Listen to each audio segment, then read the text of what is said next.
తన భర్త కనిపించడం లేదని నా మీద పోలీసులతో డైరెక్ట్‌గా ఇంటికే వచ్చింది. ఇంటికి వచ్చిన కొద్ది క్షణాలలో తన భర్త శవాన్ని కనిపించేసరికి వెంటనే క్షణాల్లో మీడియా వచ్చింది.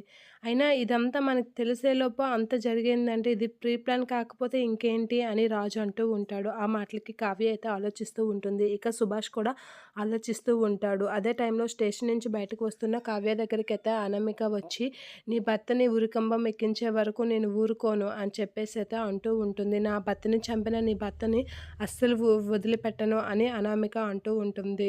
నువ్వు నిజాలు దాచినంత మాత్రాన నా నిజాలు దాగుండవు. నువ్వు ఎంతకు తెగించావు అనేది నాకు అర్థమవుతుంది. నా భర్త నిర్దోషి అని నిరూపించుకుంటాను అని చెప్పేసైతే కావ్య అంటూ ఉంటుంది. నీ ఆడంబరాలన్నీ అప్పుడు కట్టేస్తాయి అని చెప్పి కావ్య అయితే సవాలు చేస్తూ ఉంటుంది అనామికతో. నువ్వేం చేయలేవు. ఈసారి మాత్రం నీ భర్తని నా నుంచి ఎవరూ కాపాడలేరు. నీ భర్తని ఉరికంబం ఎక్కించి మీ ఫ్యామిలీ మొత్తానికి చుక్కలు చూపిస్తాను. నా భర్తని నాకు దూరం చేసిన మిమ్మల్ని వదిలిపెట్టను అని అంటూ ఉంటుంది. అనామిక వైపు కావ్య అయితే అలా చూస్తూ ఉంటుంది. సుభాష్ కూడా షాక్ అవుతూ ఉంటాడు అనామిక ప్రవర్తనని చూసి.